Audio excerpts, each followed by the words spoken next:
Let's talk about the part of personal growth that no one celebrates: the loneliness. Not the dramatic kind of loneliness, but the subtle kind. The kind where you realize you no longer fit the same way anymore and nothing happened. You didn't fight with anyone, you didn't lose anyone, or relocate to a new city. You just changed. And that quiet shift can feel more isolating than conflict ever did. One of the most unexpected parts of personal growth is the internal distance it creates. You start thinking differently, you start responding differently, and you start valuing your time differently. And suddenly, the environment that once felt normal starts to feel different. I remember reaching a point in my life where certain conversations didn't drain me because they were negative.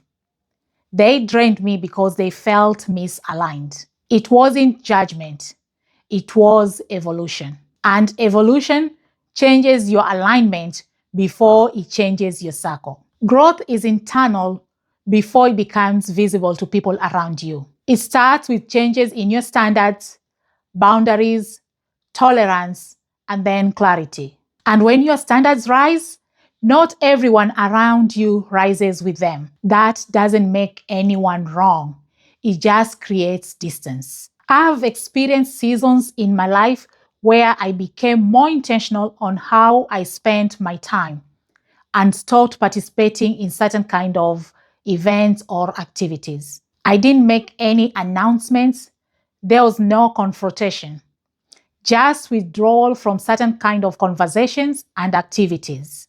And that space feels unfamiliar. And the identity gap comes in because you are at a stage where you are no longer your old self, but you haven't fully grown into the person you're becoming. And that middle space can sometimes feel lonely. You don't relate to who you are, your old self, but you haven't fully stepped into the person you're becoming. I've had moments where I felt, why do I feel so disconnected? And the simple truth is, I was mentally ahead of my environment. Not better, just different. The gap is temporarily, but while you're in it, it feels isolating. Here is why this is good. If growth never feels uncomfortable, it's probably not growth. Growth stretches identity. It challenges your comfort, your social rhythm, and your familiarity. And familiarity is deeply comforting. When that comfort shifts, your nervous system notices. But here is the important part. Loneliness during growth is not rejection. It is calibration.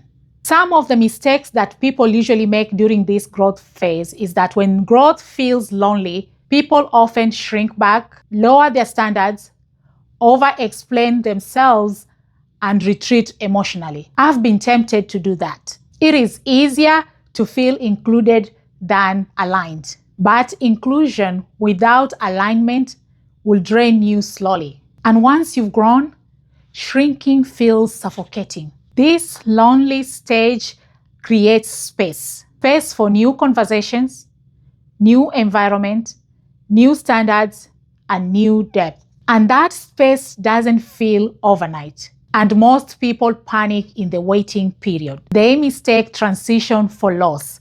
But in actual sense, it is not loss. It is clearance. Here is how to navigate this stage wisely. We do not rush this phase. Instead, we stabilize in it. Number 1, strengthen internal validation. What this means is, when fewer people reflect your new mindset, you must reflect it to yourself. Confidence becomes quieter and less dependent on applause. Number 2, stay consistent with your standards. Loneliness will tempt you to compromise, but don't. Your standards are proof of growth. Number 3, let relationships adjust naturally. Not every distance is permanent.